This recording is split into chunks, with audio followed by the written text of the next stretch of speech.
The shovel bit into frozen earth with a sound that made Senna's stomach turn. Dawn hadn't fully broken over Thorwake territory, but already the burial trench gaped open like a mouth waiting to be fed. "Bring it forward," Elder Torvald commanded, his voice carrying across the stone circle where the pack had gathered.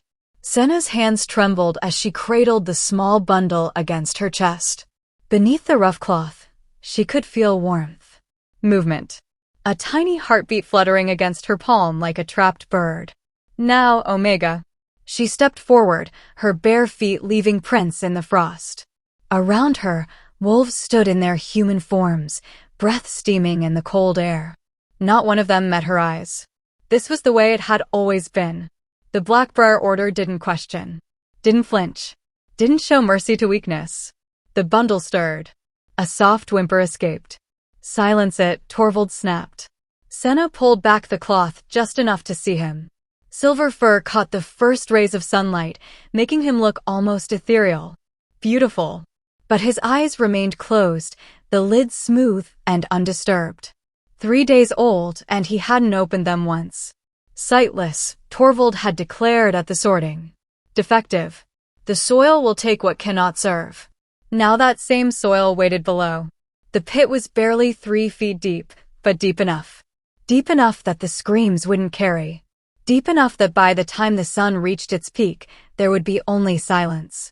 "Place it inside." Senna knelt at the edge. Her fingers clutched the cloth so tightly her knuckles went white. Below, in the darkness of the trench, she could see where others had been laid. Small depressions in the earth. Scattered bones that hadn't been covered properly. The pack didn't waste effort on the weak. The pup's nose twitched. He was trying to find her scent. Something broke inside Senna's chest. She lowered him slowly, feeling his tiny claws grip at the fabric as if he knew. As if he understood that these were his last moments of warmth. When his body touched the cold ground, he yelped. Sharp. Desperate. "Cover it." Warriors stepped forward with shovels.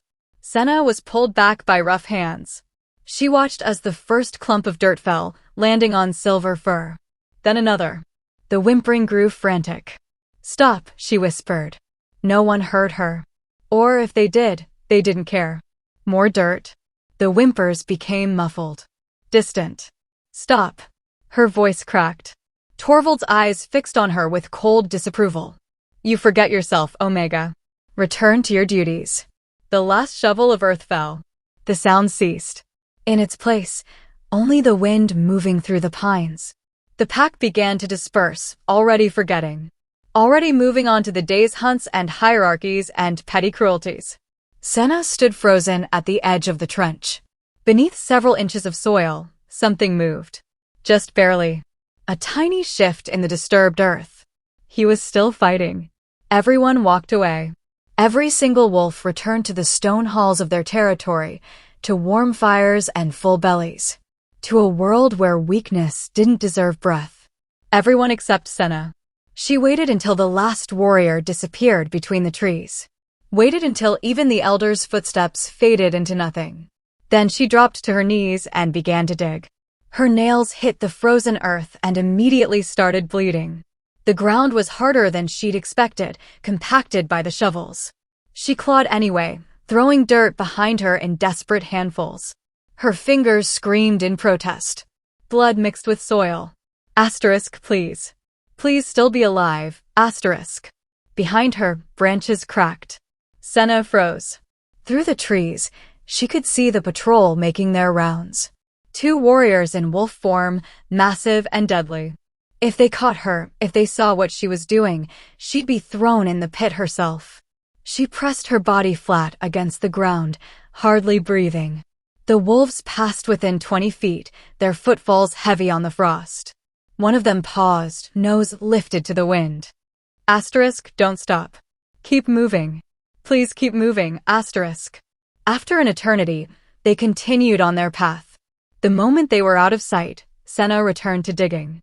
Faster now. More frantic. Her hands were numb, fingers stiff and clumsy, but she didn't stop. 6 inches down, her fingers hit something soft. Fur. She dug around it carefully, exposing the small body. He wasn't moving. Wasn't breathing that she could see. She lifted him from the earth with shaking hands, cradling him against her chest. No, no, no. His body was cold, limp, dirt caked in his silver fur.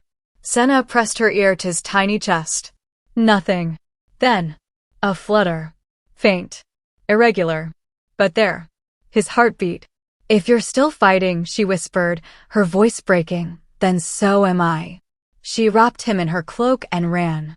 The forest swallowed them both, shadows deep enough to hide what the Blackbriar Order had tried to bury. Senna's feet found the hidden path through muscle memory alone.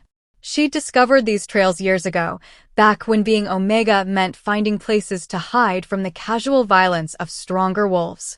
The vein hollows waited ahead. Collapsed tunnels from some ancient mining operation, long abandoned and forbidden. The pack elders said darkness lived in those depths. Said that wolves who entered didn't come back out. Right now, darkness seemed kinder than the light. Senna slipped through the narrow entrance, the pup clutched tight against her. Inside, the temperature dropped immediately. Water dripped somewhere in the blackness. The air smelled of minerals and decay. She didn't have a torch. Didn't have supplies. Didn't have anything except a half-dead pup and torn, bleeding hands. But she had something else. She had rage. Rage at a world that measured worth in strength alone. Rage at elders who killed children to preserve tradition. Rage at herself for waiting so long, for almost letting him die in that cold earth. If you enjoyed this hook and want to see what happens next, hit that subscribe button and drop a comment telling me if you think Senna can actually save him. Now, let's continue the story. She found a hollow in the cave wall, just deep enough to shelter them from the wind that howled through the tunnels. Senna pulled off her outer cloak despite the cold and wrapped the pup in layers. Then she did something she hadn't done since she was a child. She shifted. Fur rippled across her skin. Her wolf form was smaller than most, underfed and scarred from years of abuse. But it was warm. She curled her body around the tiny pup, letting her heat seep into his cold fur. Then she began to lick him. Long, firm strokes from head to tail. The way a mother would. The way his mother should have if she'd been allowed to keep him. If the sorting hadn't torn him from her arms before she could even name him. Senna licked away the dirt crusted in his fur. Cleaned the soil from his nose and mouth. Worked her tongue over his tiny chest, stimulating his heart. His breathing. Minutes passed. Maybe hours. In the darkness of the vein hollows, time felt different. Stretched. Senna began to think she'd been too late after all. Then he coughed. A small, wet sound. His body convulsed, expelling dirt and fluid. He gasped, drawing in a sharp breath. Then another. His tiny legs kicked weakly against Senna's fur. Relief crashed through her so hard she whimpered. He was alive. Truly alive. She licked his face gently, and for the first time, he responded. His nose pressed against her muzzle, searching. Memorizing her scent. His mouth opened in a soft mewl. He was hungry. Senna shifted back to human form, shivering immediately in the cave's cold. She had no food. Nothing to give him. The pack's next meal wouldn't be until evening, and even then, Omegas ate last. She usually got scraps at best. I'll figure it out, she whispered, stroking the silver fur with one torn finger. I promise. I'll keep you alive. The pup's nose followed her touch. His head turned toward her hand, tracking the movement with precision despite his closed eyes. Something about it made Senna pause. The way he responded to her presence. The certainty in his movements. Most blind creatures stumbled. Fumbled. But even now, weak and barely breathing, there was an awareness to him. She needed to name him. He deserved that much. Solin, she said softly. Like the old word. The one that means light in darkness. She touched his silver fur, which seemed to catch even the faint luminescence of the cave's minerals. Because that's what you are. What you'll be. Solin made a small sound, almost like he understood. Senna wrapped him carefully and tucked him into the deepest part of the hollow, where the stone would hold her body heat. Then she slipped back toward the cave entrance. Dawn had fully broken now. She needed to return to the pack's territory before her absence was noted. Before questions were asked. Before anyone realized what she'd done, the run back felt longer. Every shadow could be a patrol. Every sound could be discovery. But Senna had spent 6 years as an Omega. 6 years learning to be invisible. To move through spaces without being seen. To exist without taking up room. For once, that suffering had taught her something useful. She reached the servants' den just as the morning bells rang. Other Omegas were already moving about, stoking fires and preparing food for warriors who'd returned from dawn patrol. No one looked at Senna. No one ever did. She grabbed a water bucket and joined the morning routines, letting the familiar motions hide her trembling hands. Hide the blood still crusted under her broken nails. "You look worse than usual," someone muttered. Kessa, another Omega. Not kind, but not unnecessarily cruel either. "Did you fall?" "Tripped in the dark," Senna lied. "Caught myself on rocks." Kessa grunted and moved on. In a pack where Omegas were beaten regularly, injuries weren't questioned. They were expected. Senna worked through the morning in a haze. She hauled water, scrubbed floors, took a backhand from a warrior whose breakfast was too cold. Through it all, her mind was in the vein hollows. With Solin, wondering if he was warm enough, if he was still breathing, if he'd survive until she could return. The day crawled by with agonizing slowness. Finally, as the sun began its descent, the evening meal was prepared. Massive joints of venison, roasted birds, fish from the mountain streams. Enough to feed 100 wolves. Senna worked the cooking fires, watching as platters were carried to the great hall. She waited, watched. When the kitchen cleared for a moment, she moved fast. A heel of bread, wrapped in cloth. 3 strips of dried meat from yesterday's hunt. A chunk of cheese that had fallen behind a barrel. Small things. Things that wouldn't be missed. She tucked them into her dress and returned to stirring the pot like nothing had happened. That night, after the pack had gorged themselves and the Omegas had cleaned the bones, Senna took her pathetic share of scraps and slipped away into darkness. She ran to the vein hollows with her heart pounding. Please be alive. Please still be there. Please. She ducked through the entrance and her eyes adjusted to the gloom. In the hollow, silver fur gleamed. Solin lifted his head at the sound of her footsteps. Relief made her knees weak. She dropped beside him, pulling out the stolen food. The dried meat would be impossible for him to chew, but she could soften it. Make it work. She chewed the meat herself first, breaking it down, then offered the soft pieces on her fingers. Solin's nose twitched. Found them. His tiny mouth closed around her fingertip and he ate desperately, small sounds of hunger escaping between bites. Not too fast, Senna whispered. You'll make yourself sick. But she understood the desperation. She'd felt it herself countless times. The gnawing emptiness that made you want to devour everything at once, afraid it might be your last meal. When the meat was gone, she broke off pieces of bread and fed him those too. Solin ate until his small belly was round, then curled against her leg with a satisfied sigh. Senna allowed herself to eat only after he was full. The cheese. A corner of bread. It wasn't much, but it was more than she usually got. Omegas didn't steal. The punishment was severe. But watching Solin's sides rise and fall with steady breathing, she decided the risk was worth it. This became their routine. Days bled into weeks. Senna worked herself to exhaustion in the pack's territory, taking abuse and orders without complaint. Then, when darkness fell, she ran to the vein hollows. To Solin. She brought him scraps stolen from kitchens, wrapped him in torn pieces of her own bedding, taught him the sound of her voice by telling him stories of a world beyond Thorwake territory. A world where strength wasn't the only thing that mattered. And Solin grew. His silver fur thickened. His legs strengthened. His ears became sharp and alert, always tracking her movements through the cave. But his eyes remained closed. Smooth silver lids that never opened. The pack would say he was useless. Defective. But Senna saw something different. She noticed it first when she brought him a cave rat she'd managed to catch. Solin's head snapped toward the sound of her footsteps before she'd even cleared the entrance. His nose lifted, but more than that, his whole body oriented toward her with perfect precision. How do you always know exactly where I am? She whispered. Solin padded toward her, his gait steady despite the uneven cave floor. He didn't stumble, didn't hesitate.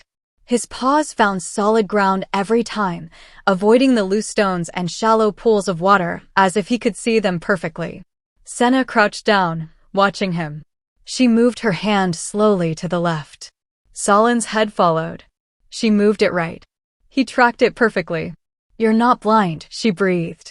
Not really. You just see differently. Over the following weeks, she tested her theory. She'd move silently through the cave, holding her breath. Solin still found her. She'd toss pebbles into corners. His ears would swivel toward them instantly, pinpointing their location. Once, she deliberately kicked a rock near his paws. He jumped over it before it reached him. He was sensing vibrations, hearing things beyond normal range, reading the world through sound and movement in ways sighted wolves never could. The realization both thrilled and terrified her.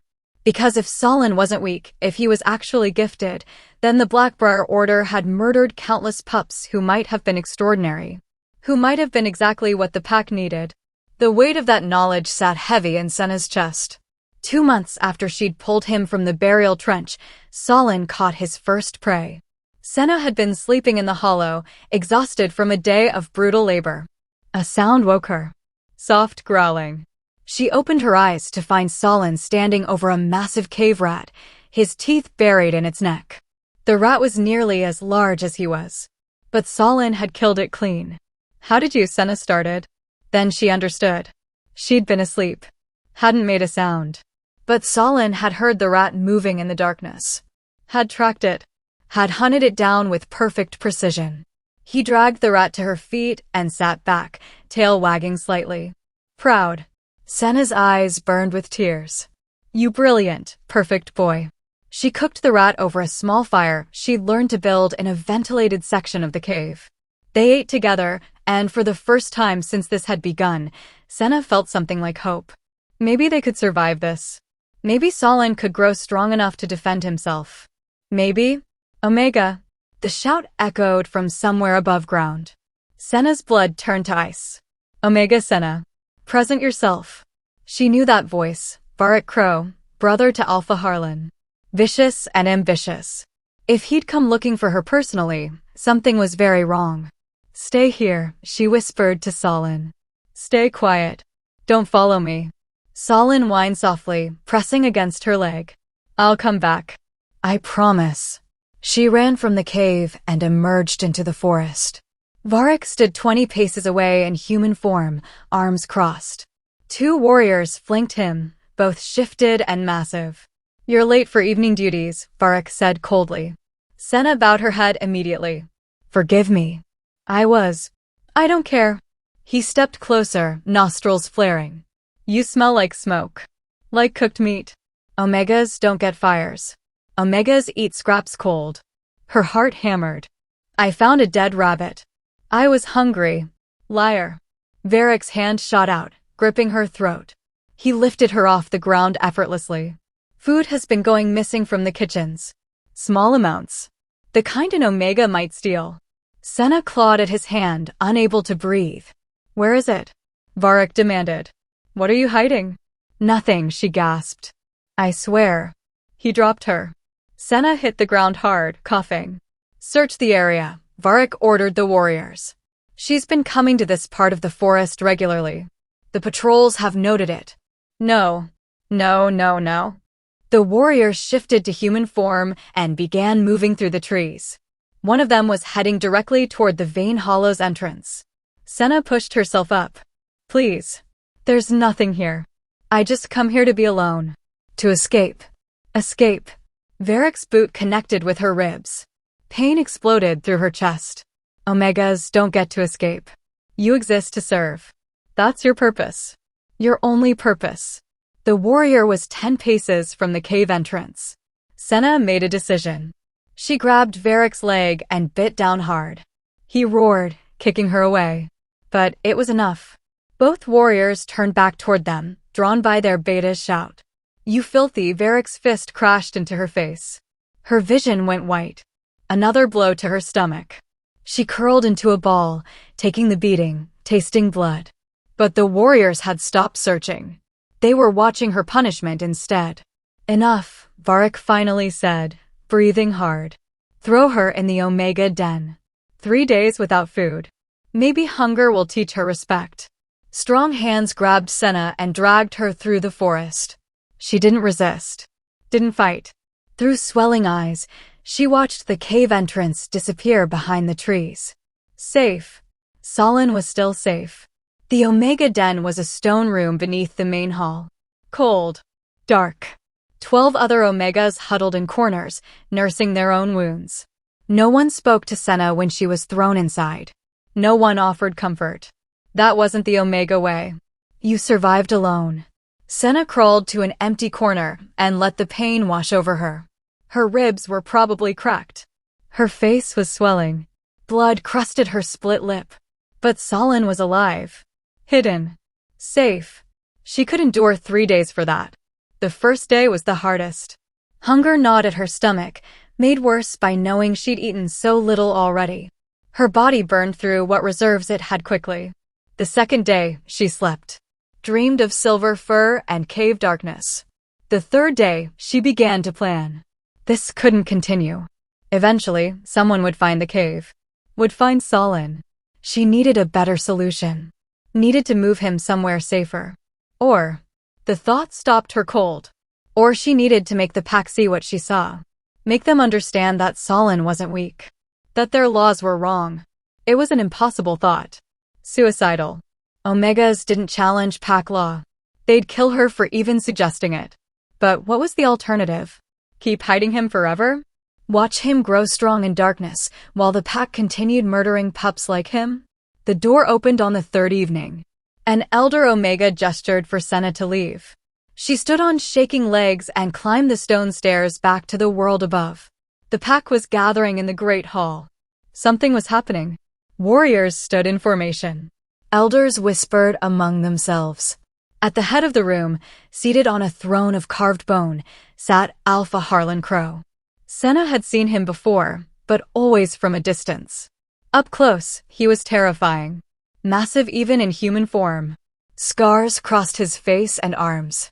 His eyes were the color of winter ice. Those eyes found her in the crowd. Omega Senna, he said. His voice carried despite not being loud. Step forward. Every wolf in the hall turned to look at her. Senna's legs felt like water, but she forced them to move. The crowd parted around her, wolves stepping back as if weakness might be contagious. She reached the center of the hall and dropped to her knees, head bowed. You were punished for theft, Harlan said. Not a question. A statement. Yes, Alpha. Food has continued to disappear even during your confinement. His head tilted slightly. Which means either you're not the thief or you have an accomplice. Senna's mouth went dry. 3 days. Food had been missing for 3 days while she was locked away. Which meant Solin. He'd left the cave. Had hunted. Had taken risks to feed himself while she was gone. I acted alone, Senna said quickly. I was hungry. I took what wasn't mine. It won't happen again. Look at me. She raised her eyes. Harlan's gaze pinned her in place, reading her like prey. This close, she could see the intelligence behind those cold eyes. The calculations running behind them. You're lying, he said simply. But I can't determine why. Elder Torvald, what does pack law say about repeated theft? The old wolf stepped forward from the shadows. The same one who'd ordered Solin buried. His lips pulled back in what might have been a smile. Exile or death, Alpha. The pack cannot support those who steal from their own. Murmurs of agreement rippled through the hall. Senna's heart stopped. Exile meant death anyway. No lone wolf survived the territories beyond Thorwake. The wilds were filled with things worse than the Blackbriar Order. However, Torvald continued, there is a third option. A test of worth. Harlan's expression didn't change. Explain. The Omega claims she stole because of hunger. Very well. Let her hunt. If she can bring down prey within 3 days, she has proven her worth. She may remain. Torvald's eyes glittered with malice. If she fails, she has proven herself a burden. She will be removed from Packlands permanently. It was a death sentence dressed as mercy. Senna had never been taught to hunt. Omegas weren't allowed. The skills were reserved for warriors. Even if she tried, even if she somehow learned in 3 days, she'd be competing against trained hunters for the same game. She'd fail. They all knew it. I accept the terms, Senna heard herself say. Harlan's eyebrows rose fractionally. The first sign of surprise she'd seen from him. You understand what you're agreeing to? Yes, Alpha. 3 days. You must present a kill to the pack. It must be fresh. It must be taken by your hand alone. He leaned forward slightly. Do you truly accept these terms? Senna thought of Solin. Of his perfect tracking. His flawless hunting. Of the cave rat he'd brought down despite being barely 2 months old. I accept. Then you have until the next full moon. Harlan waved his hand dismissively. Go. Senna stood and walked from the hall on trembling legs. Behind her, she heard wolves laughing, placing bets on how quickly she'd fail, on whether she'd even try or simply run. Let them laugh. Let them think her weak and stupid and doomed. She had 3 days to teach herself everything warriors learned over years. 3 days to accomplish the impossible. Or 3 days to reveal a secret that could change everything. The moment she was clear of the main territory, Senna ran. Her ribs screamed with every breath, but she didn't slow. She crashed through the forest, taking the hidden paths to the vein hollows. Solin, she called as she dropped into the cave. Solin, where are you? A flash of silver in the darkness. He emerged from deeper in the tunnels, larger than when she'd left him. Growing fast. His tail wagged once, then he was pressing against her legs, whining. I'm okay. I'm here. She ran her hands over his fur, checking him. He was healthy. Well fed. You hunted while I was gone. His tail wagged again. Good boy. Smart boy. Her voice cracked. I need your help. I need you to teach me what you know. For the next 2 days, Senna barely slept. She watched Solin hunt cave rats and bats. Watched how he moved through darkness. How he went perfectly still before striking. How he used sound to track prey that she couldn't even see. She tried to mimic him. Failed repeatedly. The rats were too fast, too alert. They scattered before she could get close. But Solin was patient. He'd catch prey and bring it to her wounded but alive. Force her to make the killing strike herself. Teaching her where to bite. How much pressure to use. On the second night, Senna finally caught a rat on her own. It was small and half-starved, but it was hers. She'd tracked it by sound the way Solin had taught her. Had remained still until it came close enough. Had struck fast and clean. She'd never felt more proud of anything in her life.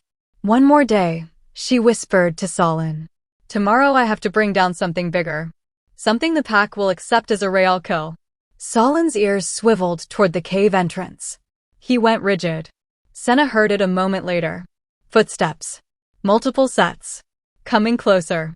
She grabbed Solin and pulled him deeper into the cave, into the tunnels that twisted into true darkness. They pressed against the cold stone, barely breathing. Voices echoed from the entrance. I'm telling you, I saw smoke coming from this area weeks ago. Varric's voice. The Omega is hiding something. We've searched these caves before, another warrior said. There's nothing here but rats and darkness. Then we search again. Thoroughly. Torchlight flickered against the cave walls. Senna pulled Solin further back, into spaces so narrow she had to crawl. The tunnels here were unstable. Ancient. She could hear water rushing somewhere below. Beta Varric, these tunnels are dangerous. They could collapse. Then be careful. Move. The light grew brighter. Closer. Senna's hand found Solin's fur, gripping tight. They were trapped. If she tried to run now, they'd hear her. If she stayed, they'd find her eventually. She looked at Solin. At his closed eyes and perfect stillness. At the trust in the way he pressed against her side. A choice crystallized in her mind. She could keep hiding. Keep running. Keep hoping they'd never be found. Or she could fight. The Blackbriar Order had taken everything from her. Her childhood. Her dignity. Her future. They'd tried to take Solin's life before he'd even had a chance to live it. She was done letting them win. Senna stood up in the darkness and walked toward the torchlight. "Here," she called out. Her voice echoed through the stone. "I'm here." The warriors spun toward her, weapons drawn. Varric's torch lifted, illuminating her face. Well, well. The thief returns to her den. He stepped closer, eyes searching the darkness behind her. "What are you hiding, Omega?" "Nothing." "Liar." He moved past her, torch extended. "I'll find it myself." "No." Senna stepped in front of him. "You won't." Varric's hand shot out, gripping her throat again. "You forget your place." "My place," Senna gasped, "is wherever I choose to stand." His grip tightened. Her vision started to blur. Behind her, she heard movement. A soft growl building in Solin's throat. "No. Stay hidden. Please stay hidden." But Solin had spent 2 months learning her heartbeat. Learning when she was afraid. When she was in pain. He knew she was in danger. Silver fur flashed in the torchlight. Solin lunged from the darkness, small but fast. His teeth sank into Varric's leg. The beta roared and released Senna. She fell, gasping. Varric kicked out, sending Solin tumbling across the cave floor. "What is that?" one of the warriors breathed.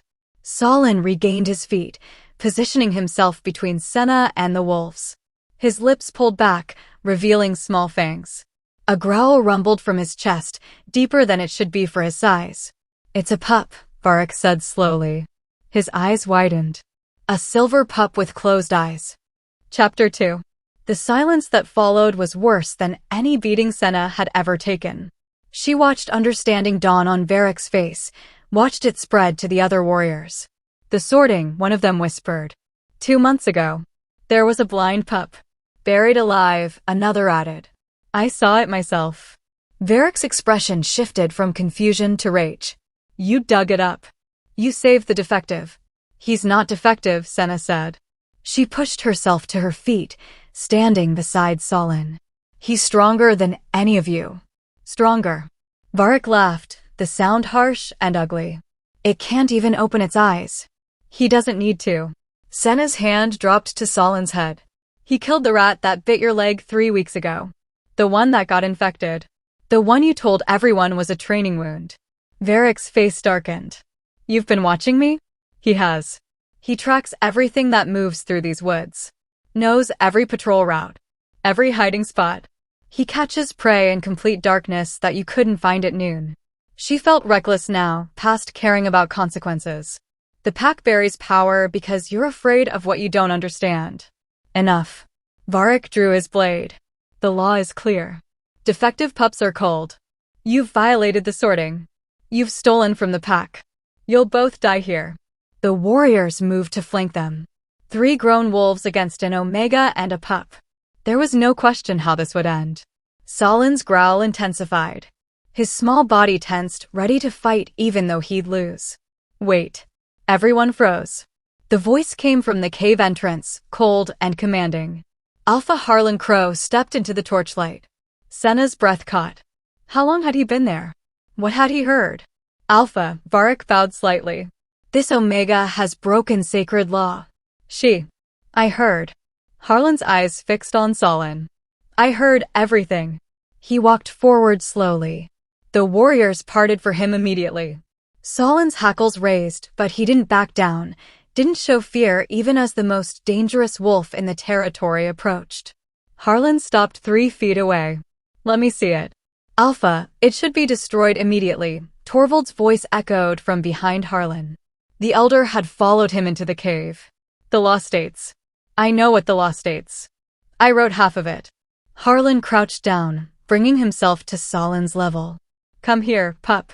Solin didn't move. "He doesn't take orders from you," Senna said quietly. "He's not pack." "No. He's dead. According to our records." Harlan's head tilted.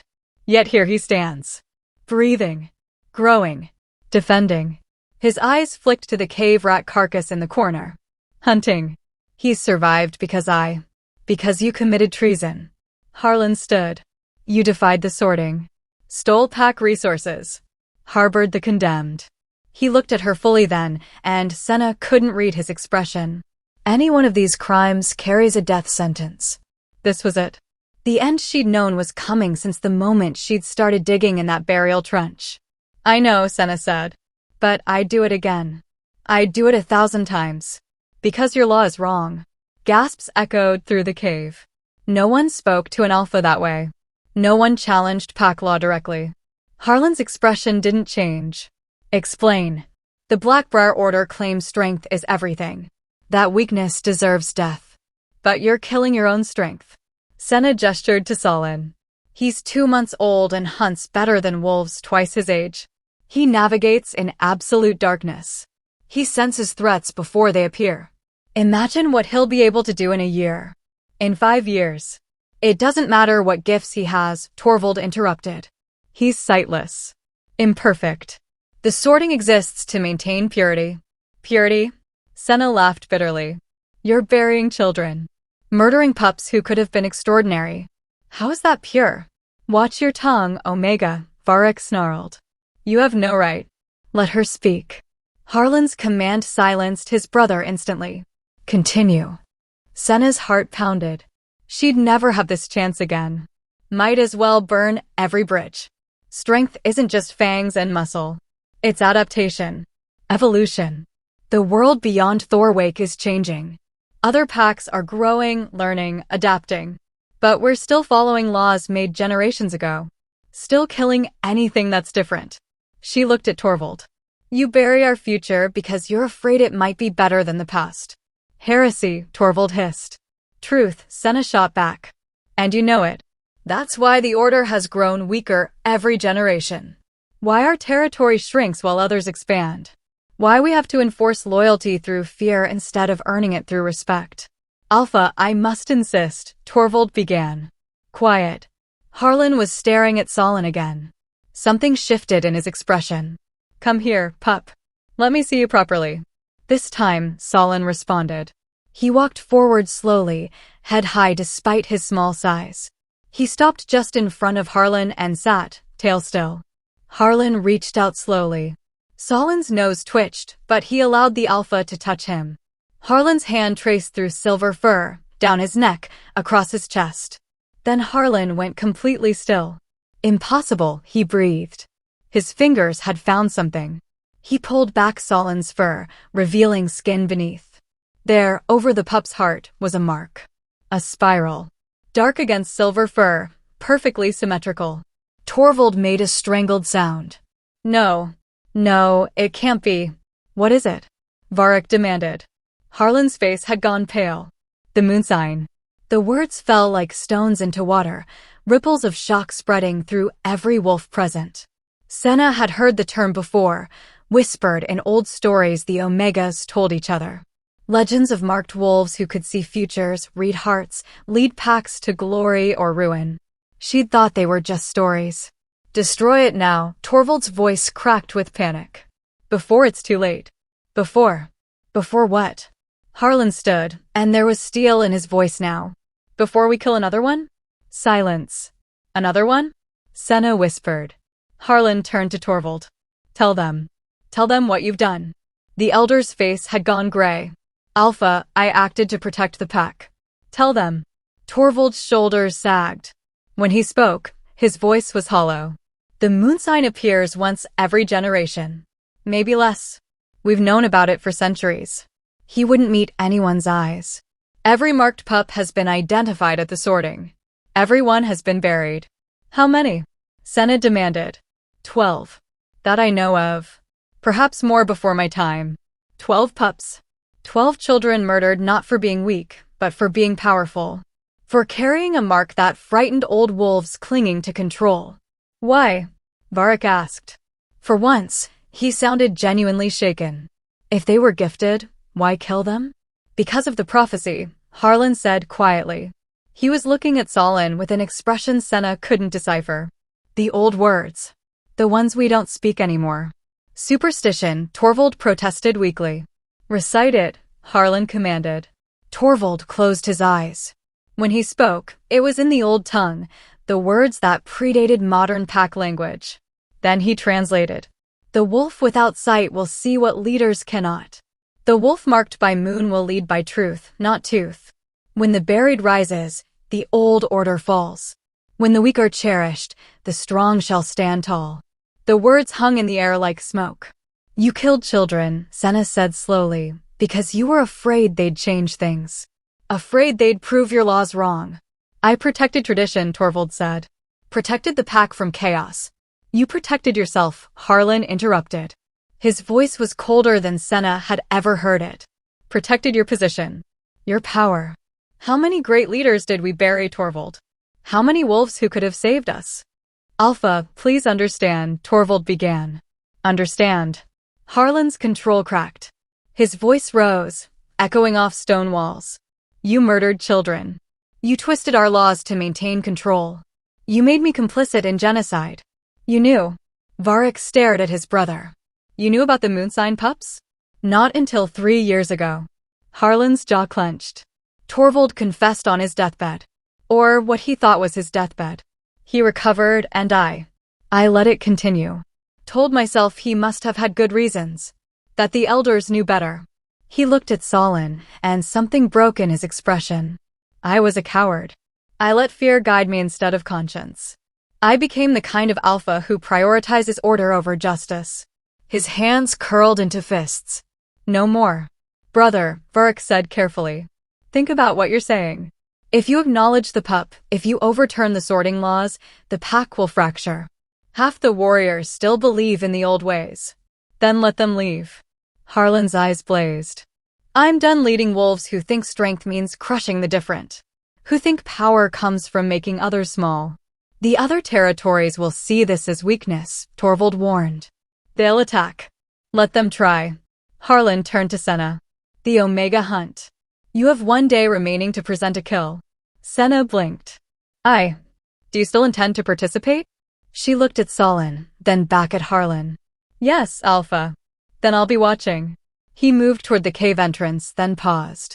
All of you will keep what you've seen here to yourselves until I decide how to proceed. That's an order. Break it, and you'll answer to me personally. The warriors nodded quickly. Even Varric, though his expression showed clear displeasure. Harlan left, his footsteps fading into the forest. The others followed after casting nervous glances at Solin. Only Torvald remained, staring at the pup with something like horror. It won't work, he said quietly. The prophecy speaks of falling orders. Of chaos. You're inviting destruction. The only destruction I see, Senna replied, is the kind you caused by burying our future. Torvald's lips pressed into a thin line. Then he too left, leaving Senna and Solin alone in the flickering torchlight. Senna sank to the cave floor, adrenaline draining away. Her whole body shook. They'd come so close to death. We're still so close, really. Harlan might have spared them tonight, but that didn't mean they were safe. Solin pressed against her side, whining softly. I know, she whispered. I'm scared too. But beneath the fear, something else burned. Hope. Tiny and fragile, but growing. Maybe things could change. Maybe the Blackbriar Order could become something better. Or maybe they'd both be dead by the next full moon. Only time would tell. The next morning, Senna left the cave before dawn. Solin wanted to follow, but she made him stay. What she was about to attempt, she needed to do alone. The Omega Hunt wasn't just about proving she could kill. It was about proving she deserved to exist. That Omegas could be more than servants and punching bags. She shifted to wolf form and let her instincts guide her deeper into the forest, to territories the pack rarely hunted. The area is too difficult, too dangerous for casual hunting parties. She was hunting for deer. A full-grown buck would be undeniable proof of her worth. But deer were smart, fast, and far larger than a cave rat.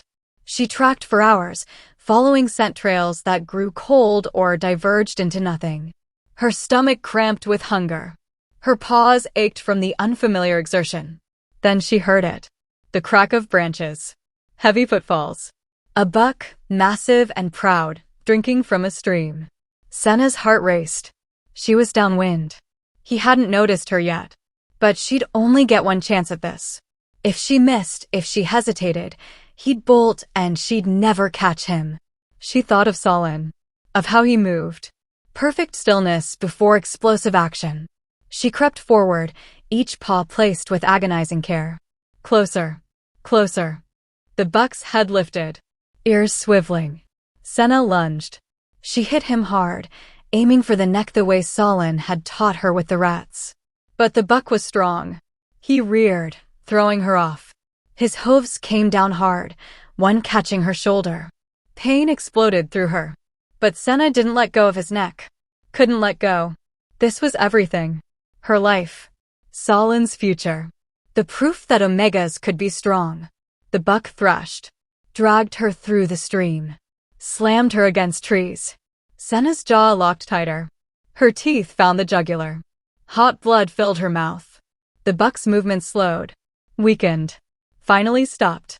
Senna released him and collapsed beside the body, gasping. Her shoulder screamed.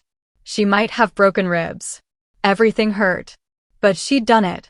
She'd brought down prey that would feed the pack for days. Had proven herself by the only measure the Blackbriar Order respected. Strength. It took her 2 hours to drag the buck back to pack territory. By the time she reached the Great Hall, the full moon was rising. Wolves had gathered in anticipation. They probably expected her to arrive empty-handed. Expected her to fail. Senna dragged the buck through the entrance and dropped it at Harlan's feet. The hall went silent. A buck, Elder Torvald said slowly. Taken down by an Omega. Not just taken down, another warrior observed. Look at the kill. Clean. Precise. She knew exactly where to strike. Murmurs spread through the crowd. Disbelief. Suspicion. But also something else. Respect. Harlan stood and circled the kill, examining it. This is fresh. The kill is yours. Yes, Alpha. No assistance? No traps or tools. Only what you gave me. Teeth and determination. A smile ghosted across Harlan's face. Then by pack law, you have proven your worth. The charges against you are dismissed. Relief made Senna's legs weak. However, Harlan continued, we have another matter to address. Omega Senna has not only saved herself, she has also preserved something the pack believed lost. Something we need to discuss. He gestured toward the entrance. Bring him. Senna's blood turned cold. No, not yet. It was too soon, too dangerous. But Varric was already returning with Solin, the pup held carefully despite the beta's obvious discomfort. The pack saw him and erupted in chaos. The buried pup. It lives. This is blasphemy. Silence. Harlan's command cut through the noise. I am your alpha. You will listen. The hall quieted, but tension crackled like lightning about to strike. Harlan took Solin from Varric. The pup remained calm, nose twitching as he scented hundreds of wolves around him. This pup was condemned at the sorting. Buried alive for being sightless. But he survived. Not through luck. Through strength. Harlan's voice carried to every corner. He hunts in darkness. Tracks prey by sound. Senses danger before it strikes. He possesses gifts none of you can match. But he can't see, someone shouted. The laws. The laws are wrong, Harlan said flatly. Gasps echoed through the hall. The laws were written to protect us from weakness. But they've blinded us to strength that looks different than we expected. They've cost us countless gifted wolves who could have led us to greatness. He turned to Torvald. Tell them. Tell them what you told me about the moon sign. Torvald stood slowly, looking decades older than he had that morning. In a hollow voice, he recited the prophecy. Confessed to the murdered pups. Explained the spiral mark that had condemned them all. By the time he finished, wolves were staring at him with horror. 12 pups, someone whispered. 12 futures buried. Murderer, another voice called. You killed children, a she-wolf said, her voice breaking. On purpose. For prophecy. For fear. The crowd's mood shifted. Turned dark. Wolves began moving toward Torvald with clear intent. Stop. Harlan's command froze them. Elder Torvald will answer for his crimes. But not through mob justice. We're better than that. We have to be, or we're no different than what we were. He held Solin up so everyone could see. This pup represents a choice. We can continue down the path of fear, killing anything that threatens our comfort. Or we can choose growth. Adaptation. We can become a pack that values all forms of strength. And if the prophecy is real? Varric asked. His voice was carefully neutral. If the old order truly falls, then it deserves to fall, Harlan said simply. Any order built on child murder deserves to collapse. Varric's eyes narrowed. You're willing to destroy everything our ancestors built? For one pup. Not for one pup. For what he represents. Harlan's gaze swept the hall. How many of you have seen weakness in your own children? A twisted paw. A scarred face. A gentle heart in a world that demands viciousness. How many of you loved them anyway? Wanted them to live anyway? Silence. But Senna saw it in their faces. The memories. The losses. The children taken by the sorting over the years. The Blackbriar Order has survived for generations on fear, Harlan continued. Fear of weakness. Fear of difference. Fear of change. But fear isn't strength. It's just fear wearing strength skin. He set Solin down gently. The pup stood beside him, small but steady. I'm proposing new laws. The sorting will end. No pup will be culled for physical differences. Strength will be measured by character, not just combat. Omegas will be given the chance to rise if they prove themselves worthy. Chaos, Torvald muttered. You'll create chaos. No. I'll create opportunity. Harlan looked at Senna. This Omega brought down a buck alone. Something most warriors couldn't do. She survived 3 days without food. Defied execution to save a life. If that's not strength, then we need a new definition. But the hierarchy someone began will adapt. Those who truly strong will rise regardless. Those who relied on cruelty to maintain position will fall. That's not chaos. That's justice. Varric stepped forward. Brother, I respect your vision. But you're asking wolves to abandon everything they know. Everything they were taught. Many won't accept this. Then they can leave. Harlan's voice was iron. I'd rather lead a small pack of wolves who choose to be here than a large pack held together by fear and tradition. Some will fight you, Varric pressed. Challenge you for alpha position. Let them. Harlan's hand dropped to Solin's head. But they'll be fighting for the old ways. For the right to murder pups and abuse Omegas. Let them stand before the pack and argue that case. Murmurs rippled through the crowd. Senna could see wolves exchanging glances, weighing loyalties. Some looked angry. Others thoughtful. A few met her eyes with something like understanding. I call for a vote, Harlan announced. All who support the new laws, step to my right. Those who oppose, to my left. Those undecided may leave the hall and return when they've chosen. For a long moment, no one moved. Then a she-wolf stepped forward. Old, scarred, missing an ear from some long-ago battle. She moved to Harlan's right. My daughter was taken in the sorting 16 years ago, she said quietly. Born with a clubbed paw. I heard her crying from the burial trench for hours. No one let me go to her. I've hated myself every day since. She looked at Solin. No more pups should die like that. Another wolf joined her. Then another. A steady stream of pack members moving to Harlan's right. Mostly older wolves. Parents who'd lost children. But also some younger warriors, their faces set with determination. Then wolves began moving to the left. Torvald.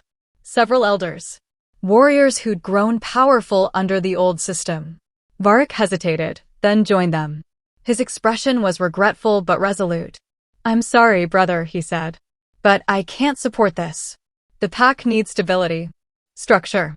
You're gambling our future on a prophecy. I'm gambling our future on hope, Harlan replied. But I understand. When the movement stopped, the hall was divided roughly in half. Perhaps slightly more on Harlan's right. But it was close. Dangerously close. Those who oppose the new laws have a choice, Harlan said. Accept my decision as alpha and adapt. Challenge me for leadership. Or leave peacefully to form your own pack elsewhere. I challenge. The voice came from the left side. A massive warrior stepped forward, nearly as large as Harlan himself. Cross, one of the pack's most decorated fighters. With respect, Alpha. But I cannot follow laws that defy everything I was taught. Everything I believe. Harlan nodded slowly. I accept your challenge. Tomorrow at dawn. Combat until one yields or dies. No. Senna found herself shouting before she could stop herself. You can't. It's pack law, Harlan said gently. The law I won't change. Any wolf may challenge for leadership. It keeps alphas honest. Keeps them strong. But he could kill you. Yes. Harlan's smile was sad. He could. That's the point. If I'm not strong enough to defend these new laws, then perhaps I don't deserve to implement them. That night, Senna couldn't sleep. She sat in the cave with Solin, running her hands through his fur over and over. He's going to fight for us, she whispered. For you. And he might die. Solin pressed closer, sensing her distress. The pack is splitting. Wolves who've lived together for generations are choosing sides. Families are dividing. All because I couldn't let you go. Her voice cracked. What if I've destroyed everything? But even as she said it, she knew she'd make the same choice again. Would dig Solin up 1,000 times over. Some things were worth fighting for, even if the fight tore the world apart. She didn't remember falling asleep, but dawn woke her with its cold light filtering into the cave. The challenge. It was time. Senna ran to the great hall with Solin at her heels. The entire pack had gathered in the fighting circle. A space carved from stone where disputes were settled with blood. Harlan stood on one side, stripped to the waist. Scars covered his body, testament to decades of battles. But he was also older than Cross. Slower. Cross waited opposite him, muscles coiled. Young. Strong. Hungry. Last chance to yield, Harlan offered. Never, Cross replied. This isn't personal, Alpha. But I'll die before I watch you destroy our traditions. Then we understand each other. Harlan shifted. His wolf form was massive, silver-black with eyes that burned like coals. Cross shifted as well, slightly larger, all muscle and rage. They circled each other. The pack held its breath. Cross attacked first, a blur of speed that caught Harlan across the shoulder. Blood sprayed. The crowd gasped. But Harlan didn't go down. He twisted, using Cross's momentum against him. His jaws found the younger wolf's leg. Bit down hard. Cross howled and kicked free. They separated, both bleeding now. The fight raged for what felt like hours. Brutal. Savage. Both wolves giving everything. The stone circle grew slick with blood. Senna couldn't watch. Couldn't look away. Beside her, Solin had gone perfectly still, tracking the fight through sound and vibration. Harlan was tiring. She could see it in his movements. Cross pressed the advantage, driving him back. Drew blood again and again. Then Harlan's paw slipped in the blood. He went down. Cross lunged for the throat. No! Senna screamed. But Harlan rolled at the last second. Cross's jaws snapped on empty air. Harlan's back legs kicked up, catching Cross in the stomach. Sending him flying. Cross hit the stone wall hard. Didn't get up immediately. Harlan struggled to his feet, sides heaving. Limped toward his opponent. Yield, he growled. This doesn't have to end in death. Cross tried to rise. Fell. Tried again. His eyes met Harlan's, and something passed between them. I yield, Cross whispered. The hall erupted in noise. Harlan had won. The new laws would stand. But as healers rushed to tend the wounded, as the pack celebrated or mourned depending on which side they'd chosen, Senna noticed something. Varric was gone. She scanned the crowd. Several other wolves from the opposition were missing too. The most hardcore traditionalists. They left, someone said beside her. The she-wolf who'd been first to support Harlan. Took their families and supporters. Maybe 30 wolves total. Where? To form their own pack, I'd guess. To keep the old ways alive. The she-wolf looked troubled. This isn't over. Splitting a pack never ends cleanly. She was right. Over the next weeks, as Harlan recovered and began implementing the new laws, word spread to other territories. The Blackbriar Order had fractured. Had gone soft. Had abandoned tradition for sentiment. Other packs saw opportunity. Saw weakness. The first attack came on a moonless night. Raiders from the Ireback pack, testing Thornwake's defenses. They expected the pack to be in disarray. Expected easy prey. They were wrong. Harlan had been preparing. The wolves who'd stayed believed in the new ways. Fought for them with a passion the old guard had never shown. They drove the Irebacks back with devastating efficiency. But it was only the beginning. More challenges came. More territories pushing boundaries. Testing whether the reformed Blackbriar Order could survive in a world that respected only strength. And through it all, Solin grew. For months after the challenge, Solin was no longer a small pup. He'd grown into something between adolescent and adult, all lean muscle and silver fur that seemed to catch moonlight even in darkness. His eyes remained closed. Would always remain closed. But it didn't matter. He moved through the world with a certainty that made sighted wolves look clumsy by comparison. Senna watched him train with the younger warriors, matching them move for move despite his blindness. More than matching them. Anticipating their strikes. Dodging before they'd fully committed to an attack. He's reading their heartbeats, Harlan said, coming to stand beside her. The alpha had healed from his fight with Cross, but moved with a slight limp now. They're breathing. The tiny shifts in weight before a lunge. He knows what they're going to do before they do. The other pups are afraid of him, Senna observed. They don't understand what he is. Neither do I entirely. Harlan watched Solin pin a warrior twice his size. But I'm beginning to think the prophecy wasn't just superstition. There's something about him. Something that makes wolves want to follow him, even when it defies logic. He was right. Senna had noticed it too. When Solin walked through the territory, other wolves paused. Watched. Even the ones who'd opposed the new laws showed grudging respect. The moon sign is growing, Harlan continued. The spiral on his chest. It's spreading. Senna had seen it. What had been a small mark was now covering most of Solin's chest, extending up his neck. Beautiful and terrifying in equal measure. Does it hurt him? I don't think so. But it means something. A change is coming. Harlan's expression grew distant. Torvald keeps sending me messages from his exile. Warnings. He says the prophecy speaks of trials. Of tests that will determine whether the buried one rises or falls. What kind of tests? He won't say. Or can't. The old texts are apparently vague. Harlan's jaw tightened. But I think we're about to find out. The warning came 3 days later. Runners from the border, bloodied and exhausted. Varric, one of them, gasped. He's returned. With an army. The beta who'd left had been busy. He'd allied with 3 neighboring packs, convincing them that the Blackbriar Order's weakness was their opportunity. Together, they'd amassed over 200 wolves. Against Thornwake's current strength of barely 80. He's camped at the border, the runner continued. Sent a message. Says he'll give us one chance to surrender. To restore the old laws and execute the moonsign pup. If we refuse, they attack at dawn. Silence filled the great hall. We can't win, someone said quietly. Not against those numbers. We don't have to win, Harlan replied. We just have to survive long enough for them to realize the cost isn't worth it. But his voice lacked conviction. Senna looked at Solin. The young wolf sat calmly, head tilted as if listening to something beyond normal hearing. There's another option, she said. Everyone turned to her. I turn myself in. I take Solin and leave. Tell Varric the laws have been reversed. Give him what he wants. No. Harlan's voice was flat. That's not an option. But we don't sacrifice the innocent to appease aggressors. That's the old way. We're better now. He looked around the hall.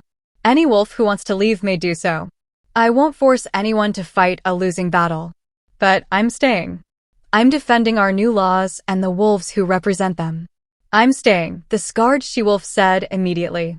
And I, another voice called. More wolves stepped forward. Not all of them. Fear kept some rooted in place. But enough. Enough to make a stand. Senna felt tears prick her eyes. These wolves were going to die for her choice. For the pup she'd saved. That night, as the pack prepared for war, Solin found Senna in the cave. Their cave. The place where everything had begun. He pressed against her side, and for the first time since she'd known him, he made a sound. Not a growl or whine. Something else. A low, resonant hum that seemed to vibrate in her bones. Images flashed through Senna's mind. Not clear pictures. More like impressions. Feelings. She saw Varric leading the charge. Saw blood and death. saw the pack scattered. But she also saw something else. A moment. A single perfect moment where everything could change. You see the future, she whispered. Don't you? That's what the moon sign means. You see paths. Possibilities. Solin's humming intensified. More images. More futures splitting and reforming. In one, Harlan died. The pack was destroyed. The old ways returned. In another, Solin fought. Killed. Survived. But became something terrible in the process. A weapon. A monster.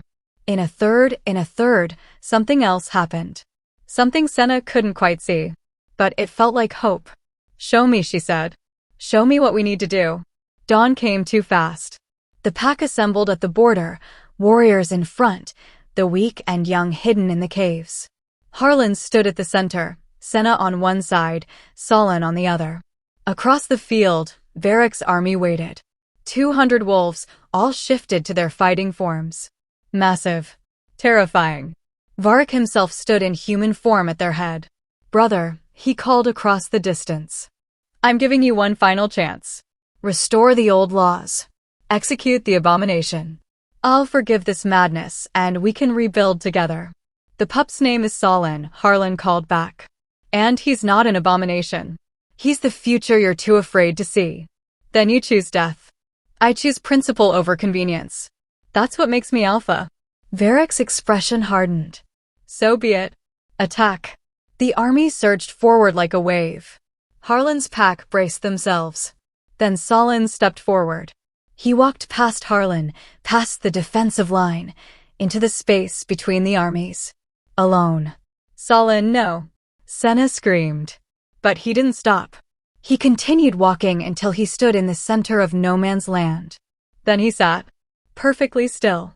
Head raised toward the sky. The charging army faltered. Confused. Varric shouted, "It's a trick. Keep moving." But the wolves were slowing. Stopping. Staring at Solin. Because the moon sign was glowing. The spiral on his chest pulsed with silver light.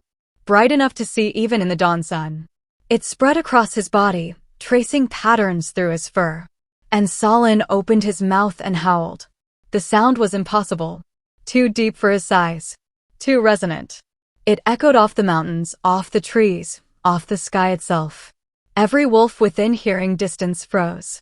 Not because they were forced to, but because something in that howl spoke to something deeper than conscious thought. Deeper than pack loyalty or fear or ambition. It spoke to the part of them that remembered being wild. Being free. Being something more than soldiers in someone else's war. Senna felt it too. Felt her wolf rise inside her, responding to a call she didn't fully understand. Around her, every member of the pack had dropped to one knee. Not in submission. In reverence. Across the field, Varric's army was doing the same. Even Varric himself had fallen to one knee, his expression shocked. The howl faded. Silence rushed in to fill the space it left behind. Solin stood. Turned to face Varric's army. When he spoke, everyone heard it. Not with their ears. In their minds. In their hearts. Enough. The single word carried weight beyond measure. You fight over laws. Over traditions. Over who deserves to live and who deserves to die. But you've forgotten what pack means. What family means. Solin walked toward Varric's army. Wolves parted for him instinctively. The buried rise not to destroy the old order, but to remind you what you've forgotten. Strength isn't found in crushing the weak. It's found in protecting them. In lifting them up. In becoming stronger together than you could ever be alone. He stopped in front of a young warrior, barely more than a pup himself. Scared. Shaking. You were told this was righteous. That you fought to preserve tradition. But look at what you were asked to do. Kill your neighbors. Your former packmates. For what? So old wolves could cling to power a few more years? Chapter 3. The young warrior's eyes filled with tears. He looked at Varric, then at Harlan's pack, then back at Solin. I don't want to fight, he whispered. Then don't, Solin said simply. The warrior stepped back. Lowered his head. Others followed. One by one, wolves from Varric's army were backing away. Refusing to fight. Stand your ground. Varric shouted. But his voice cracked. The authority was draining from it. We came here to restore order. To save the Blackbriar Order from itself. You came here to save yourself, Solin countered, turning to face the beta. You saw change coming and it frightened you. Saw your power slipping away. So you convinced others to fight your battle. To die for your fear. Varric's face flushed with rage. You know nothing about leadership. About responsibility. You're a pup. A blind, marked freak who should have stayed buried. Perhaps I should have. Solin's voice remained calm. Perhaps it would have been easier. Less painful. But easy isn't the same as right. He walked closer to Varric. The beta tensed, but didn't back away. You could have led differently. Could have worked with your brother to find a middle path. But you chose war instead. Chose to divide rather than unite. And now you stand here, watching your army abandon you, and you still don't understand why. Because they're weak, Varric spat. Because soft words and sentiment have poisoned them. Because they're tired. Solin's words cut through Varric's rant. Tired of fighting. Tired of proving themselves. Tired of living in fear that one day they'll be the ones deemed too weak to survive. He turned in a slow circle, addressing both armies. Every wolf here has lost someone to the old laws. A pup in the sorting. A mate who couldn't heal fast enough after battle. A parent who grew old and was cast out to die alone. You've all paid the price of tradition. All bled for someone else's definition of strength. And you're still standing here. Still loyal. Still willing to fight. That is strength. Real strength. The kind that endures. Senna watched faces in the crowd. Saw wolves from both sides nodding. Saw old pain reflected in their eyes. The prophecy spoke of old orders falling, Solin continued. But it didn't mean destruction. It meant transformation. The old Blackbriar Order, the one that measured worth in cruelty, that order had to fall. But something better can rise in its place. Something built on choice, not fear. On respect, not intimidation. On wolves choosing to stand together because they want to, not because they're forced to. Varric laughed bitterly. Pretty words. But the world doesn't work that way. Other packs will see this as weakness. They'll attack. They'll take everything you've built. Let them try. Steel entered Solin's voice. A pack united by choice is stronger than one held together by fear. We'll face challenges. We'll face enemies.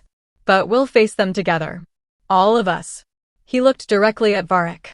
Including you. If you choose it. Silence. Even the wind seemed to hold its breath. You're offering me a place? Varric's voice dripped with disbelief. After I brought an army to destroy you? I'm offering you a choice. Return to your brother's pack. Help build something better. Or leave. Form your own pack elsewhere. Keep the old ways if you truly believe in them. Solin tilted his head. But stop trying to force others to live by rules they don't believe in. That's not strength. That's just control. Varric stood frozen. Senna could see the war raging behind his eyes. Pride versus pragmatism. Anger versus something else. Something that might have been hope. Finally, he looked at Harlan. You'd take me back? After this. Harlan stepped forward. You're my brother. I never wanted you gone in the first place. I just couldn't let you dictate how others should live. I still think you're making a mistake, Varric said. Still think the old ways kept us safe. Then argue your case in council. Convince wolves with words, not weapons. If your ideas are strong enough, they'll stand on their own merit. Varric looked at his army. Most had already started drifting toward Harlan's side. The alliance he'd built was crumbling, wolves returning to their own territories or joining the reformed pack. What about them? He gestured to the allied packs. The ones I convinced to follow me? They can join us. Leave in peace. Whatever they choose. Harlan's voice was firm. No reprisals. No punishment for today. We start fresh. One of the allied pack leaders stepped forward. Older, battle-scarred. You'd shelter us? After we came to conquer you. I'd welcome you. If you commit to the new ways. If you agree to protect the weak instead of culling them. Harlan glanced at Solin. We're building something different here. Something that might actually last. But it only works if wolves choose it freely. The leader knelt. Then I choose. My pack chooses. We've lost too many pups to sortings and cullings. If there's a better way. There is, Senna found herself saying. She stepped forward, standing beside Solin. I was Omega. Lowest of the low. I brought down a buck alone. Defied execution. Saved a life everyone else said was worthless. She looked at the assembled wolves. If I can rise, anyone can. That's the promise of the new order. Not that everyone will rise, but that everyone will have the chance. Another allied leader knelt. Then another. Within minutes, all 3 allied packs had pledged to Harlan's vision. Varric stood alone, watching his carefully constructed rebellion dissolve. I was wrong, he said quietly. So quietly Senna almost missed it. About the pup. About many things. He looked at Solin. You're not an abomination. You're exactly what the prophecy promised. What we needed. He dropped to one knee. I pledge to the new Blackbriar Order. To your leadership, brother. And to... He paused, seeming to struggle with the words. And to protecting those who can't protect themselves. Harlan helped him stand. Welcome home. The armies dispersed not as enemies, but as allies. Wolves who'd been ready to kill each other minutes ago were sharing food, exchanging stories, beginning the slow process of becoming pack. Senna found Solin sitting apart from the celebration, his head tilted toward the mountains. You did it, she said, sitting beside him. You stopped a war without a single death. For now. His voice in her mind was tired. But there will be more challenges. Other packs who don't believe. Internal struggles as wolves adjust to new ways. We'll face them together. She ran her hand through his silver fur. The way we always have. Solin leaned against her, and Senna felt a wave of affection through their connection.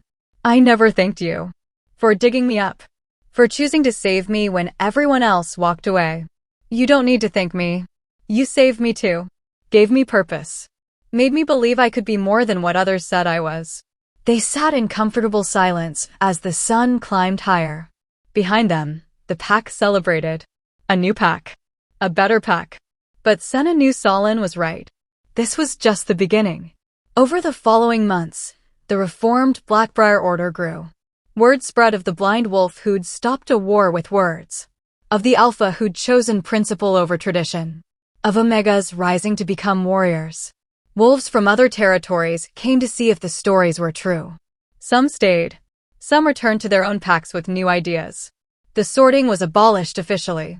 The burial trenches were filled in, covered with stones bearing the names of pups who'd died there. A memorial. A reminder. Torvald was allowed to return from exile, though he never regained his position as elder. He spent his remaining days cataloging the old texts, trying to understand the full prophecy. Senna was named First Guardian. Not Omega. Not warrior. Something new. Her role was to protect those who fell through the cracks. To ensure no wolf was overlooked or discarded. And Solin. Solin became something the pack had never had before. Not quite alpha, though Harlan deferred to him often. Not quite elder, though his wisdom exceeded his years. He was simply Solin. The seer. The wolf without sight who saw what others couldn't. His eyes never opened. The moon sign continued to spread until it covered most of his body. When he moved through the territory, silver light seemed to follow him. Pups no longer feared him. They sought him out. Asked him questions. Listened to his stories. If you're enjoying this journey of transformation and want to see where Solin's story goes next, make sure you're subscribed and hit that like button. Drop a comment telling me what you think will be the next challenge facing the new Blackbriar Order. The challenge came on the night of the winter solstice, the longest night of the year. The pack had gathered for the traditional hunt, a ceremony where they honored fallen wolves and celebrated survival. Solin stood atop the highest cliff, Senna beside him. Below, the pack moved like shadows through the snow. You're troubled, Senna observed. I saw something. A vision. Solin's mental voice was heavy. A choice coming. One that will define what we've built. What kind of choice? I can't see clearly. The future has too many branches. But it involves the thing we fear most. What do we fear most? Senna asked, though she thought she knew the answer. That we've only delayed the inevitable. That the old ways will return. That everything we've changed will revert the moment we're not watching. Solin turned toward her, his closed eyes seeming to look through her anyway. Someone will come.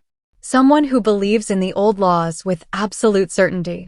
And they'll force us to choose between our principles and our survival. We've faced challenges before. Not like this. Solin's certainty sent a chill through her. This will be different. This will test whether we truly believe what we claim, or if our new ways are just comfortable lies we tell ourselves. Before Senna could respond, a howl cut through the night. Not the ceremonial hunting calls. This was a warning. They ran to the border together, Solin's feet finding perfect purchase on ice-slicked stone.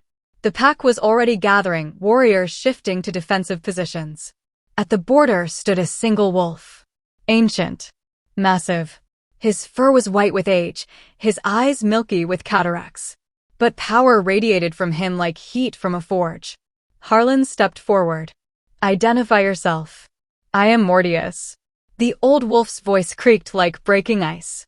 First Alpha of the Blackbriar Order. The one who wrote the laws you've abandoned. Impossible. Mortius had died over a century ago. Every pup knew the stories. He'd founded the Order, established the sorting, created the hierarchy that had ruled for generations. But here he stood. Breathing. Real. You're dead, Harlan said flatly. Dead? Mortius laughed. No. Sleeping. Waiting. The elders knew how to reach me if the pack ever strayed from the true path. His blind eyes somehow found Solin. And you've strayed very far indeed. He's old, Solin's voice entered Senna's mind. But not undead. Preserved somehow. I can feel his heart beating. Slow. Ancient. But alive. How? Senna whispered. Old magic. The kind that predates modern packs. The kind that requires sacrifice. Mortius smiled, revealing teeth filed to points. I see you've found the moonsign pup. The one my laws were designed to prevent. The one who would destroy everything I built. He hasn't destroyed anything, Harlan said. He's made us stronger. Weaker. Mortius spat the word. I can smell it on you. Softness. Mercy. You've allowed the weak to survive. Given Omega's delusions of equality. Abandoned the sacred duty of culling. We've abandoned cruelty, Harlan countered. There's a difference. Is there? Mortius began to circle the gathered pack.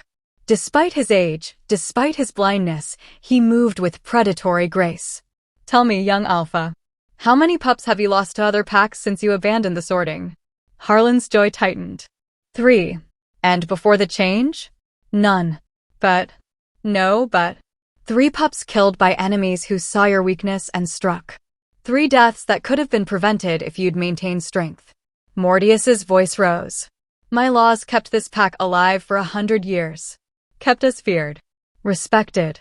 Safe. Your laws killed children, Senna found herself saying. Murdered pups who could have been extraordinary. Mortius's attention snapped to her. And Omega speaks.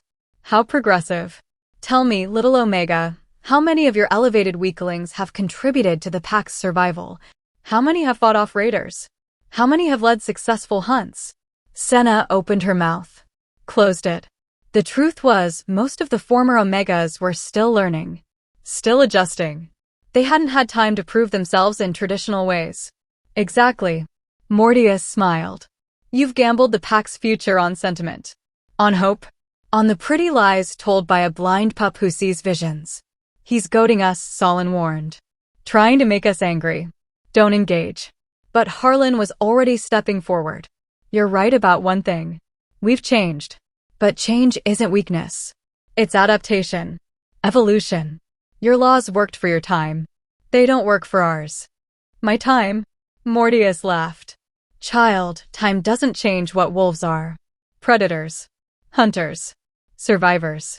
You can dress it up with pretty words, but at our core, we are violent creatures. We take what we need and destroy what threatens us. That's nature. That's truth. That's fear, Solin said, speaking aloud for the first time. His voice was young but steady. You built your laws on fear. Fear of weakness. Fear of difference. Fear of losing control. And you've built yours on what? Love? Hope? Mortius's voice dripped with scorn. Abstractions that don't feed hungry bellies or fight off enemies. I've built mine on choice. Solin walked forward until he stood directly in front of Mortius. Wolves following leaders they respect rather than fear. Fighting for causes they believe in rather than being forced to serve. That's stronger than anything you created. Prove it. Mortius's smile widened. I challenge your alpha for leadership of the Blackbriar Order. Single combat. Old laws. Fight until one of us can't continue. No, Senna breathed. Harlan had already fought Cross months ago. Had barely won. Had taken injuries that still hadn't fully healed. Against a legendary alpha who'd survived a century through unknown means, he'd have no chance. I accept, Harlan began. Wait. Solin's voice cut through. The old laws allow for a champion. Someone to fight in the alpha's place. Mortius's blind eyes widened slightly. You know the old texts. I've studied them. Extensively. Solin's tail was perfectly still. If Harlan chooses, he can name a champion to fight for him. True. But who would you send against me? Mortius laughed. Your strongest warrior? I've killed hundreds. Your wisest elder? I've outlasted them all. Your champion will fall, and then I'll face your alpha anyway. I'll go. Varric stepped forward. As champion of the new order. No, Solin said quietly. I'll go. The pack erupted in protests. A pup against a legendary alpha? It was suicide. It was insane. But Senna understood. Solin had seen this in his visions. This was the choice he'd been dreading. The test of whether their new ways could survive against the old. You're blind, Mortius observed. I'm blind. How poetic.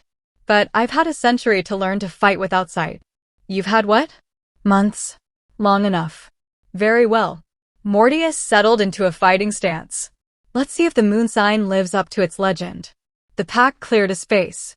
Harlan tried to object, but Solin's mind touched his. Trust me. This is how it has to be. Senna wanted to run into the circle. Wanted to stop this. But she knew Solin was right. This wasn't just a fight between two wolves. It was a fight between philosophies. Between old and new. Between fear and hope. If Solin lost, the new laws died with him. If he won, maybe they really could build something better. The fight began without ceremony. Mortius struck first, a blur of speed that didn't match his apparent age. Solin dodged barely. The old alpha's claws raked the ground where he'd been standing. He's fast, Solin's voice entered Senna's mind. Faster than he should be. The preservation magic enhanced him. Mortius attacked again. And again. Each strike precise. Lethal. Solin dodged them all, but he wasn't fighting back. Just evading. Stand and fight. Mortius roared. Or are you as weak as I suspected? Solin didn't respond. He continued his defensive dance, letting Mortius tire himself with missed strikes. But the old alpha wasn't tiring.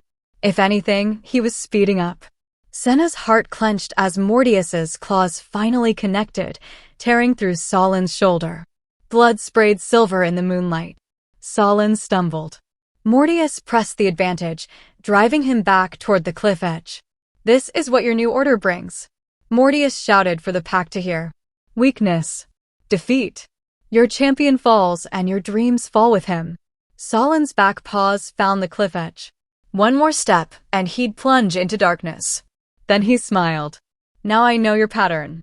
Solin lunged forward, not back. Mortius, expecting another dodge, struck where Solin should have been. Met empty air. Solin's jaws found Mortius's throat. Not killing. Just holding. They froze. The old alpha in mid-strike. The young wolf controlling his throat. Yield, Solin said around his mouthful of fur. Never. Solin's teeth tightened fractionally. I can feel your heartbeat. It's slowing. The preservation magic is failing. You're dying, Mortius. Have been dying since you woke. That's why you came. One last chance to restore what you built before you fade completely. Mortius went very still. But it won't work, Solin continued. Because the world has moved on. Your time is over. Not because we're rejecting you, but because we've grown beyond what you could imagine. So kill me. Mortius's voice was tired. So tired. Prove your strength the old way. No. Solin released him. Stepped back. I'm proving it the new way. By offering you mercy. By choosing life over death. Mortius staggered.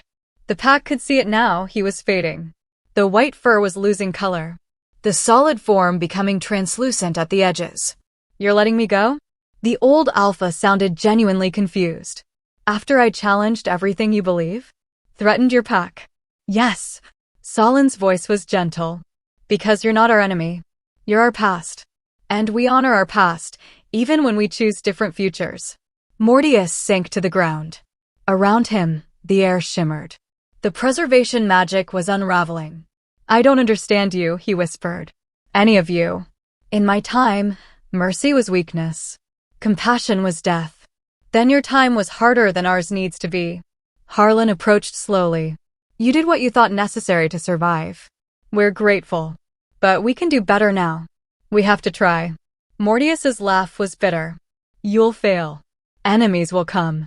They'll exploit your softness. Destroy what you're building. Maybe, Solin admitted. But we'll fail trying to be better. That's more meaningful than succeeding at being cruel. The old alpha's form was barely visible now. Just a shimmer in the moonlight. But his voice came one last time. The prophecy. I thought it meant destruction. But perhaps. His words faded. Perhaps it meant something else. Perhaps the buried one rises not to replace the old order, but to transcend it. Then he was gone. Dissolved into mist that the wind carried away. The pack stood in silence, processing what they'd witnessed. A legendary alpha defeated not through superior violence, but through a different kind of strength entirely. He would have killed you, Varric said to Solin. Would have destroyed everything if he'd won. But you showed him mercy anyway. Not mercy. Solin turned his closed eyes toward the beta. Understanding. Mortius wasn't evil. He was afraid. Afraid that everything he'd built would be forgotten. That his sacrifices would be meaningless. Were they? Someone asked. Meaningless? No. Harlan's voice was firm. He kept the pack alive through impossible times. Taught us to survive. We stand on the foundation he built. We're just choosing to build something different on top of it. Senna felt tears on her cheeks. For Mortius. For all the wolves who'd lived under his laws. For the ones who died believing strength meant cruelty. We need to remember this night, she said. Remember that old ways die hard. That we'll always be tempted to return to what's familiar. What feels safe. Then we build reminders. Harlan gestured to the spot where Mortius had faded. A monument. Not to shame the past, but to honor it while acknowledging we've chosen differently. Over the following weeks, they built a stone circle at the border, carved with names of wolves who'd lived under the old laws, who'd survived through strength and sacrifice. And at the center, a single line in the old tongue. The past gives us roots. The future gives us wings. Honor both. The monument became a gathering place. Wolves would come to remember, to reflect, to remind themselves that change was possible but never easy. Life found a rhythm. The pack grew. Pups were born and raised under new laws. No sorting. No culling. Just wolves learning that they could be strong in different ways. Senna trained former Omegas in hunting. Some excelled. Others found their strengths elsewhere, healing, teaching, craftsmanship. The pack discovered that diversity made them stronger, not weaker. Varric became Harlan's closest advisor. His skepticism balanced the alpha's optimism. His knowledge of the old ways helped them navigate challenges without abandoning new principles. And Solin. Solin became the heart of the pack. Not through force or fear, but through wisdom. Wolves sought his counsel, brought him their problems, trusted his visions of possible futures. He was 15 months old when it happened. Senna found him on the cliff at dawn, his silver fur catching first light. The moon sign had spread to cover him completely. He looked carved from starlight. Something's changing, he said aloud. His mental voice had grown so strong he rarely needed to speak anymore.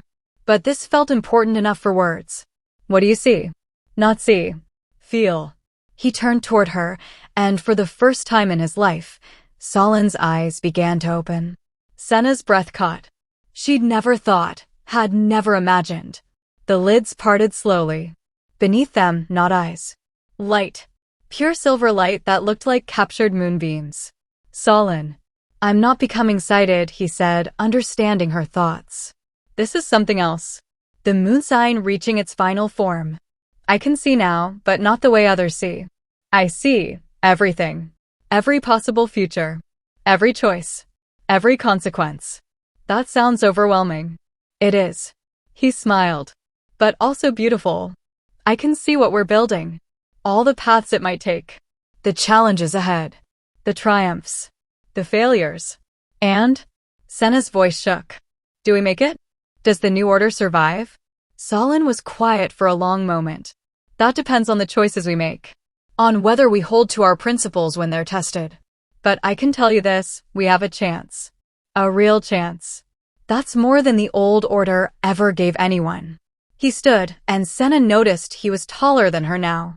When had that happened? When had the tiny pup she dug from the earth become this magnificent creature? There's something I need to tell the pack, Solin said.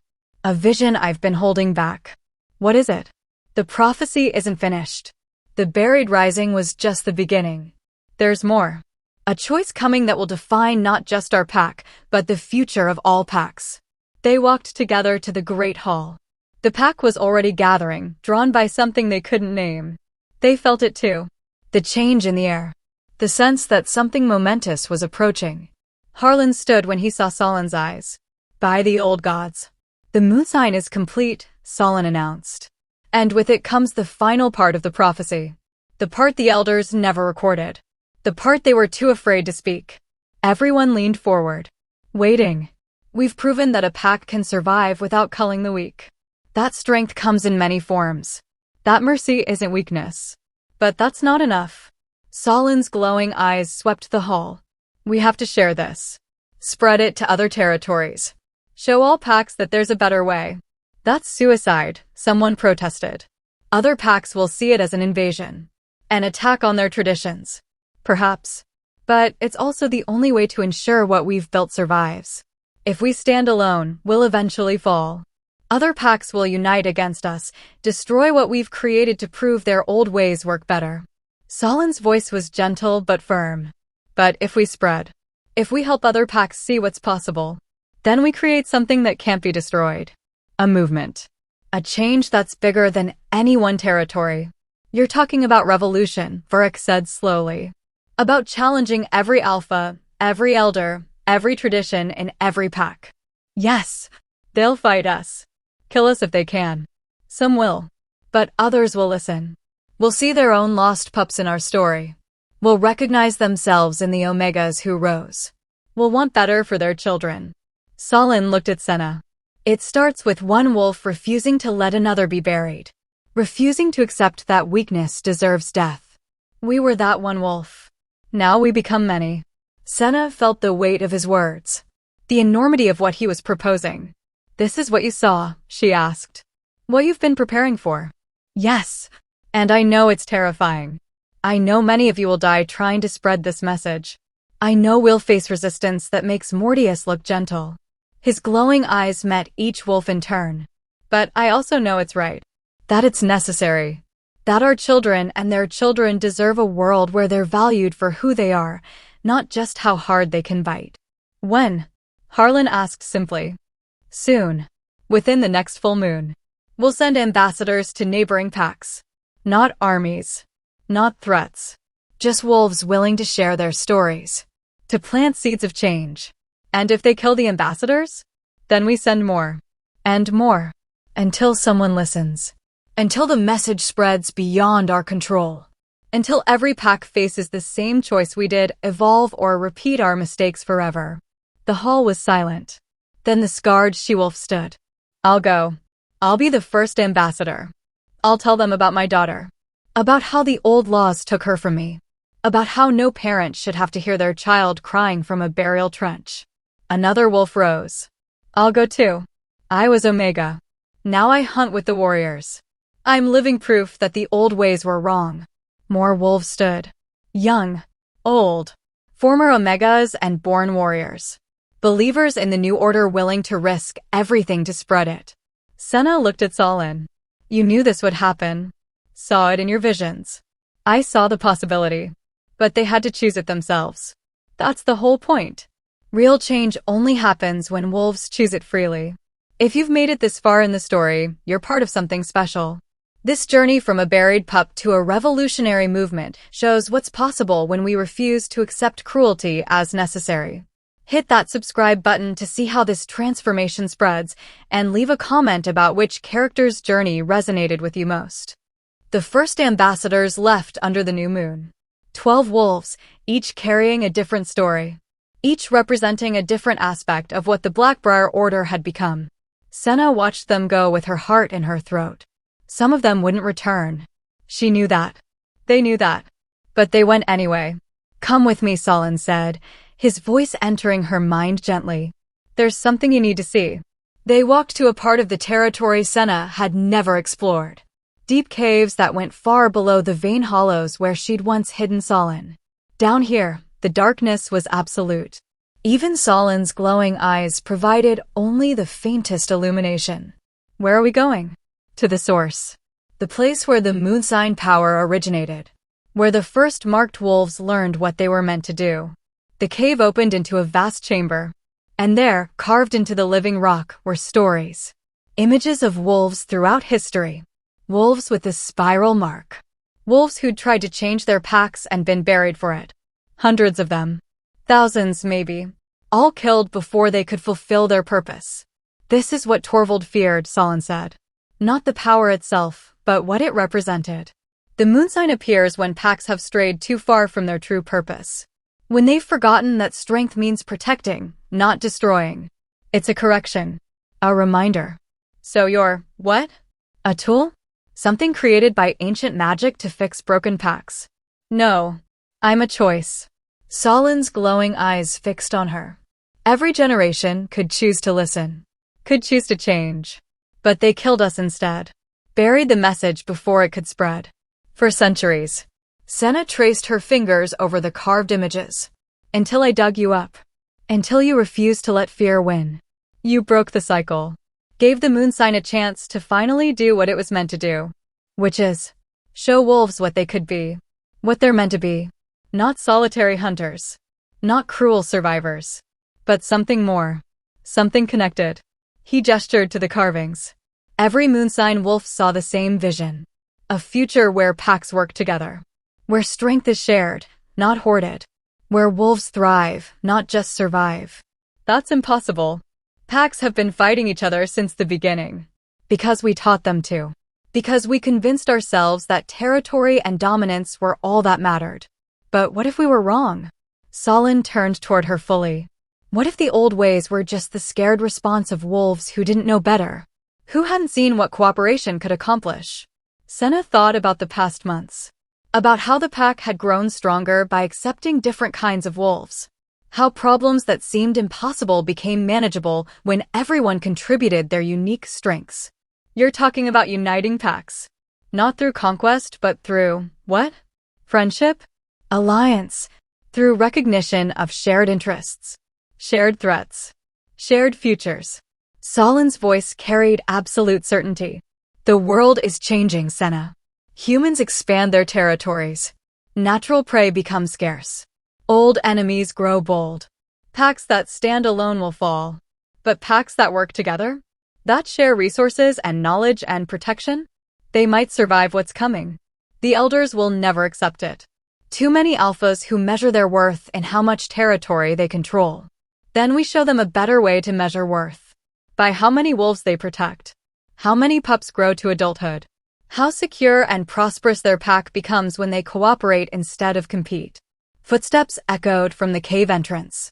Harlan emerged from the darkness, breathing hard. "The first reports are coming back. 2 ambassadors killed. 3 more beaten and driven out. One pack is considering our message but wants proof it works." He looked at Solin. "They want to send observers. See our pack functioning under the new laws." "Let them come," Solin said immediately. "And if they're spies? If they're gathering intelligence to attack us? Then they'll see we have nothing to hide. No weakness to exploit. Just a different kind of strength." Over the next months, the observers arrived.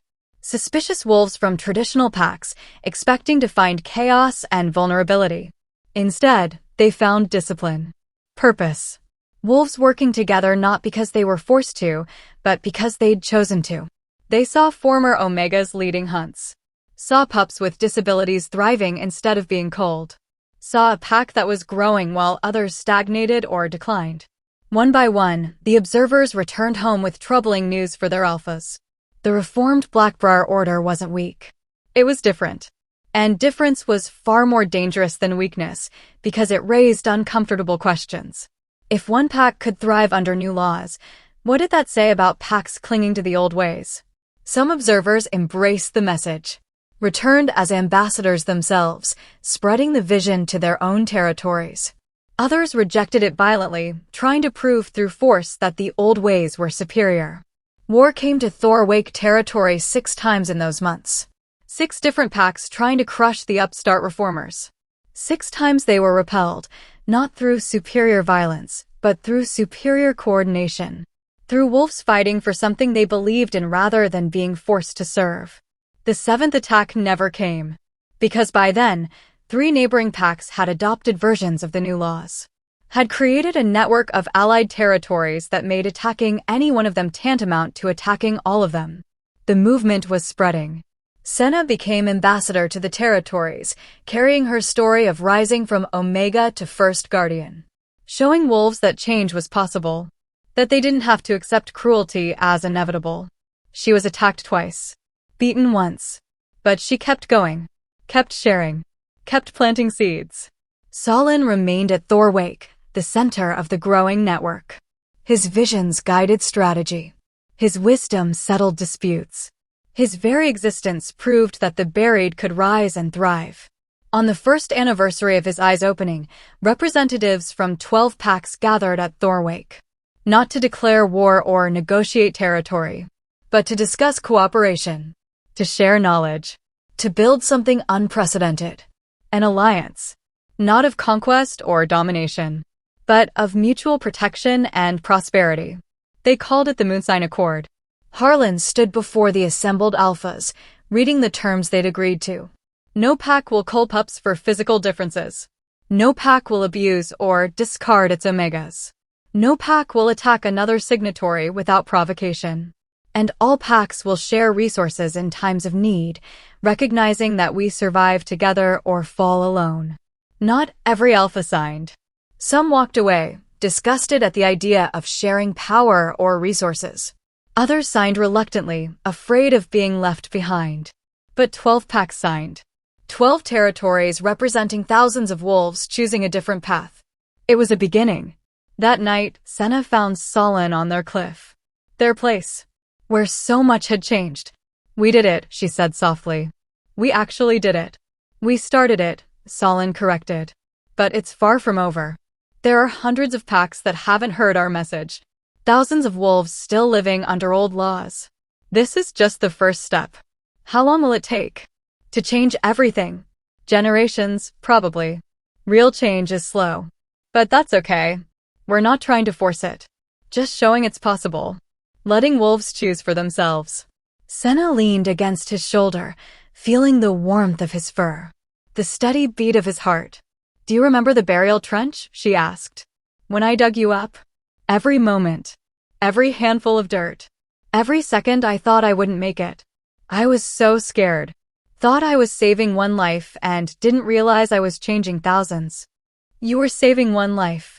The rest was just other wolves choosing to do what you did. Choosing to dig up what was buried. Choosing to protect what others said was worthless.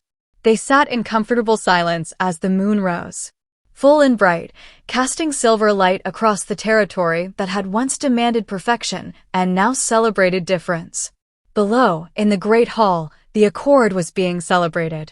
Wolves from different packs, different traditions, different beliefs, all choosing to stand together. All choosing hope over fear.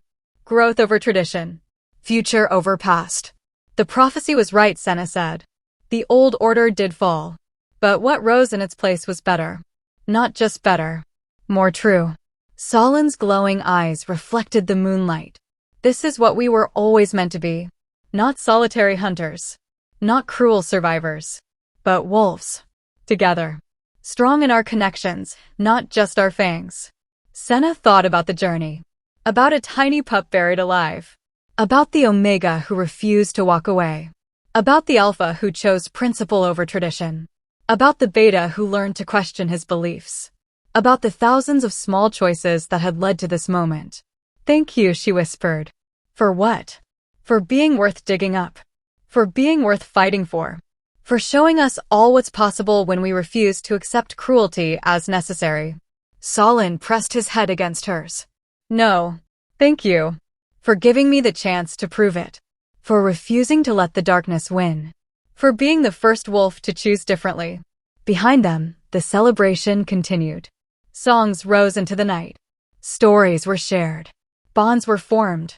The Blackbriar Order had fallen. Had been buried like the pups in the trenches. But from that burial, something new had risen. Something that gleamed silver in the moonlight. Something that promised a future where no pup would be condemned for being different. Where strength meant protection, not destruction. Where wolves could thrive, not just survive. The buried had risen. The weak had been cherished. And the strong stood taller for it. Just like the prophecy said. Just like it was always meant to be. If this story moved you, if you felt something in Senna's refusal to walk away or Solin's transformation, then I need you to do 3 things. Subscribe to this channel so you never miss stories like this. Hit that like button to help others find this message. And comment below telling me about a time you refused to accept cruelty as necessary. Your story matters. Your voice matters. Together, we rise.